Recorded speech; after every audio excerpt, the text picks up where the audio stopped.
नमस्ते, मैं शैलजा अपने चैनल पर आपका हार्दिक स्वागत करती हूँ। आशा करती हूँ आप सब स्वस्थ एवं प्रसन्न होंगे।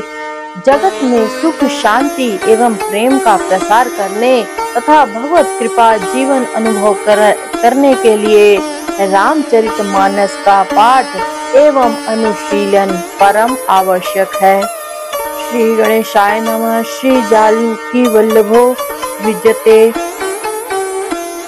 बहुरी मुनि हिमवंत कहूँ, लगन सुनाई आई। समय बिलो के विवाह कर पठय देव बुलाई। फिर मुनियों ने लौटकर हिमवान को लग्न पत्रिका सुनाई और विवाह का समय देखकर देवताओं को बुला भेजा।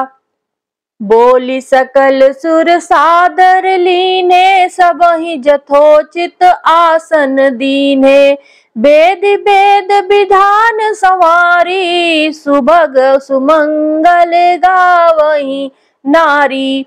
सब देवताओं को आदर सहित बुलवा लिया और सबको यथा योग्य आसन दिए। वेद की रीति से वेदी सजाई गई और स्त्रियां सुंदर श्रेष्ठ मंगल गीत गाने लगी। सिंहासनु अति दिव्य सुहावा, जाई न बरनी बिरंची बनावा। बैठे शिव विप्रम्न सिरुनाई, हृदय सुमीरि निज प्रभु रघुराई।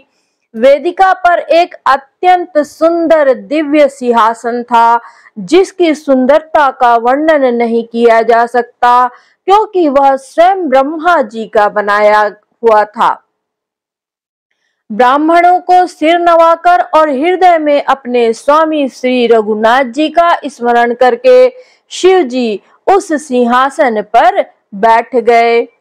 बहुरी मुनि सन उमा बुलाई, करी सिंगारु सखी ले आई। देखत रूप सकल सुर मोहे, बरने छबियस जग कवि को है। फिर मुनीश्वरों ने पार्वती जी को बुलाया। सखियां श्रृंगार करके उन्हें ले आई। पार्वती जी के रूप को देखते ही सब देवता मोहित हो गए। संसार में ऐसा कवि कौन है जो उस सुंदरता का वर्णन कर सके। जगदम्बिका जानी भव भामा, सुरन मनहि मन कीन प्रणामा। सुंदरता मर्याद भवानी, जाई न कोटिनु बदन बखानी। पार्वती जी को जगदम्बा और शिव जी की पत्नी समझकर देवताओं ने मन ही मन प्रणाम किया। भवानी जी की सुंदरता की सीमा है। भवानी जी सुंदरता की सीमा है। करोड़ों मुखों से भी उनकी शोभा नहीं कही जा सकती। कोटिन बदन नहीं बनय बरनत, जगत जननी शोभा महा।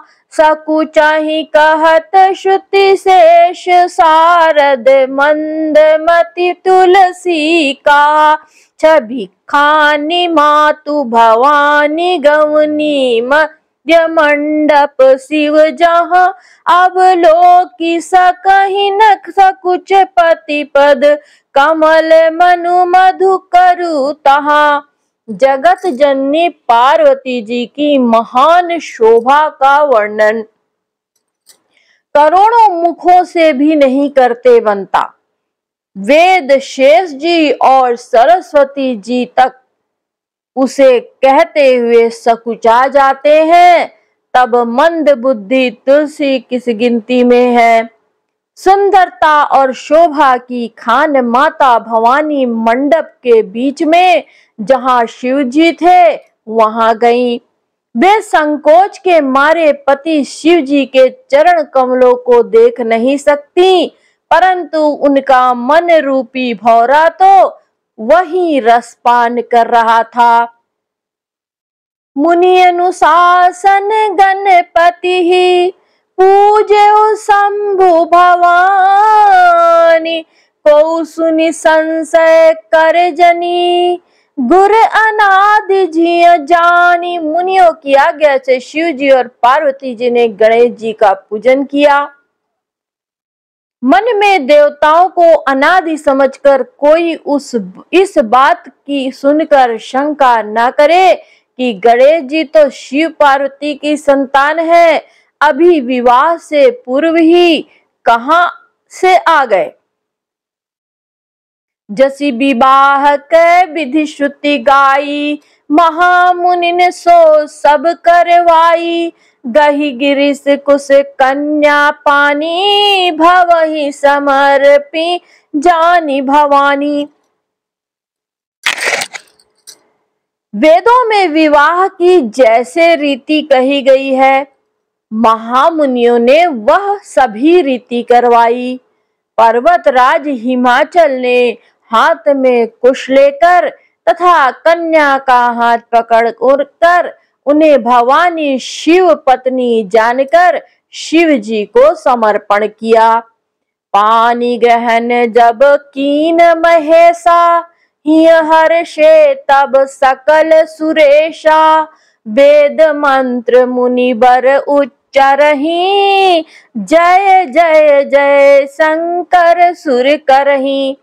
जब महेश्वर शिव जी ने पार्वती का पाणी ग्रहण किया, तब इंद्रादि सभी देवता हृदय में बड़े ही हर्षित हुए। श्रेष्ठ मुनिगण वेद मंत्रों का उच्चारण करने लगे और देवगण शिव जी का जय जयकार करने लगे। बाजहि बाजन विविध विधाना, सुमन वृष्टि नभ भय विधि नाना।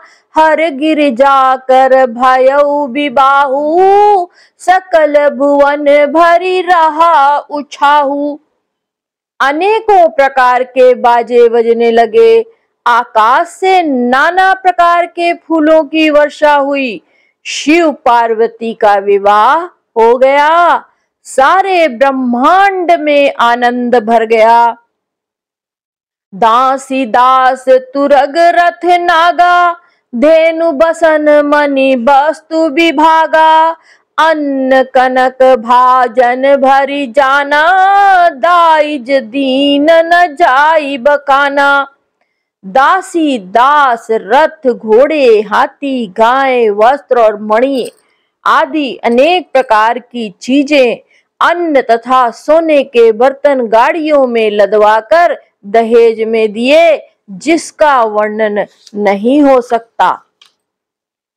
दाइज दियो बहु भांति पुनि कर जोरी, हिम भूधर कह्यो का देऊ पूरन काम। शंकर चरण पंकज गही रह्यो, शिव कृपा सागर ससुर कर संतोषु सब भांति कियो। पुनि गहे पद पाथोज मयना, प्रेम परिपूरन हियो।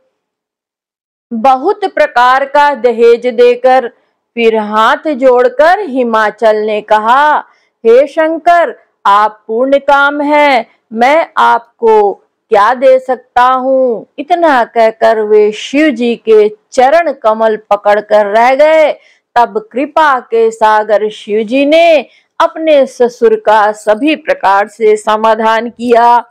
फिर प्रेम से परिपूर्ण हृदय मैना जी ने शिव जी के चरण कमल पकड़े और कहा, नाथ उमा मम प्राण सम, गृह किंकरी करेहु। क्षमेहु सकल अपराध अब, होई प्रसन्न बरु देहु।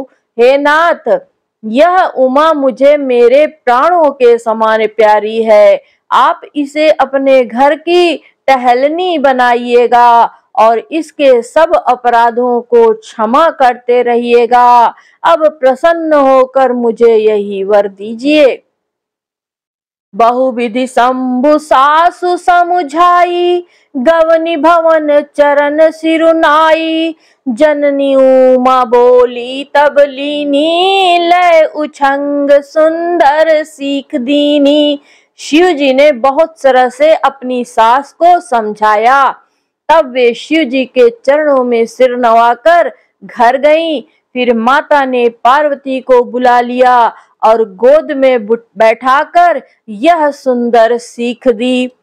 करेहु सदा शंकर पद पूजा, नारी धर्म पति देव न दूजा।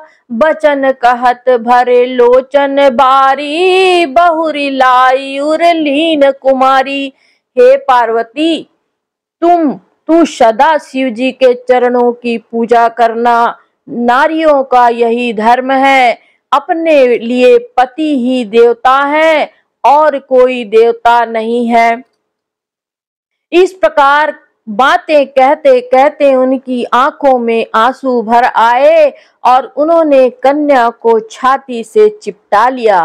कत विधि सुजि नारी जग माही, पराधीन सपने सुख नाही। भय अति प्रेम बिकल महतारी, धीरज कीन कुसुमय बिचारी। फिर बोली, विधाता ने जगत में स्त्री जाति को क्यों पैदा किया? पराधीन को सपने में भी सुख नहीं मिलता।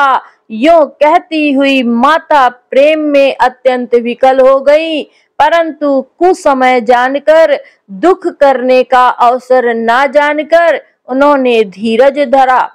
पुनि पुनि मिलती परति गही चरना, परम प्रेम कछु जाई न बरना। सब नारिन मिली भेटी भवानी, जाई जननी उर पुनि लपटानी।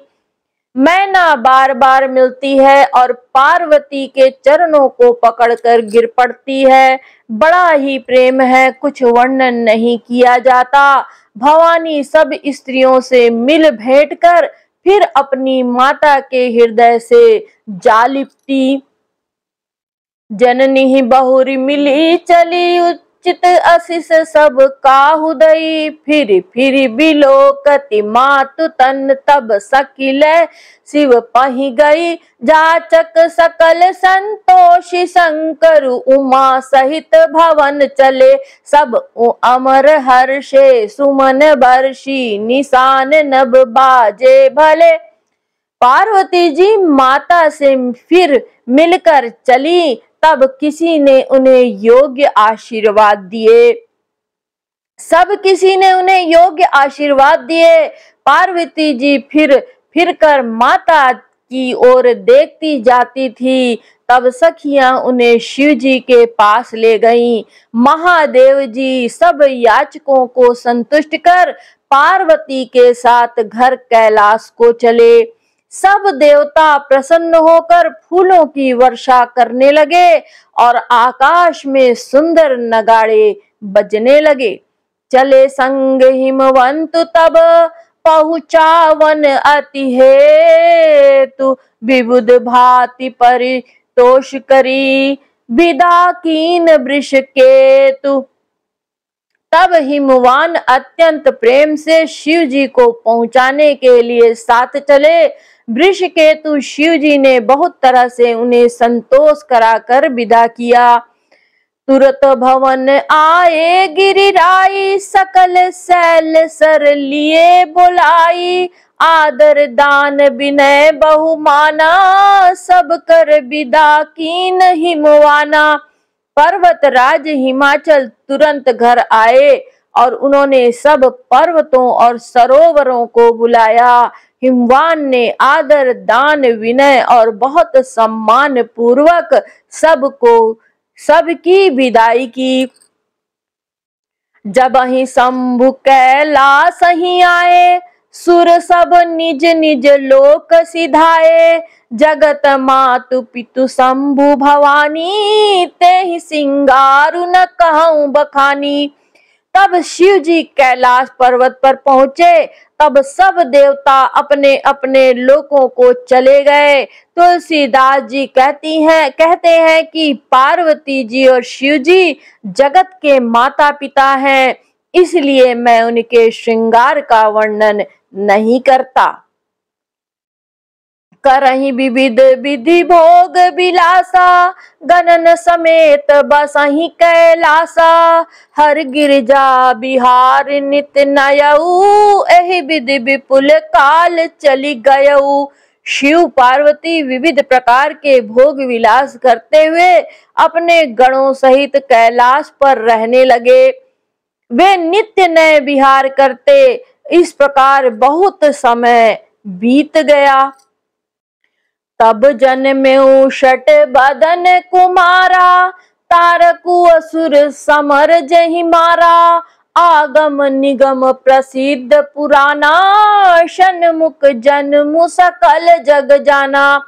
तब 6 मुख वाले पुत्र स्वामी कार्तिकेय का जन्म हुआ, जिन्होंने बड़े होने पर युद्ध में तारकासुर को मारा। वेद शास्त्र और पुराणों में स्वामी कार्तिकेय के जन्म की कथा प्रसिद्ध है और सारा जगत उसे जानता है। जगु जान षण्मुख जन्म कर्म प्रताप, पुरुषारथु महा तेहि होतु मैं वृषकेतु सुत कर चरित संच। पही कहा यह उमा शंभु विवाह, जे नर नारी कहि जे गावहि कल्याण काज। विवाह मंगल सर्वदा सुख पावहि। षडानन स्वामी कार्तिकेय के जन्म, कर्म, प्रताप और महान पुरुषार्थ को सारा जगत जानता है, इसलिए मैंने वृषकेतु शिव जी के पुत्र का चरित्र संक्षेप में ही कहा है। शिव पार्वती के विवाह की इस कथा को जो स्त्री पुरुष कहेंगे और गाएंगे, वे कल्याण के कार्यों और विवाह आदि मंगलों में सदा सुख पाएंगे।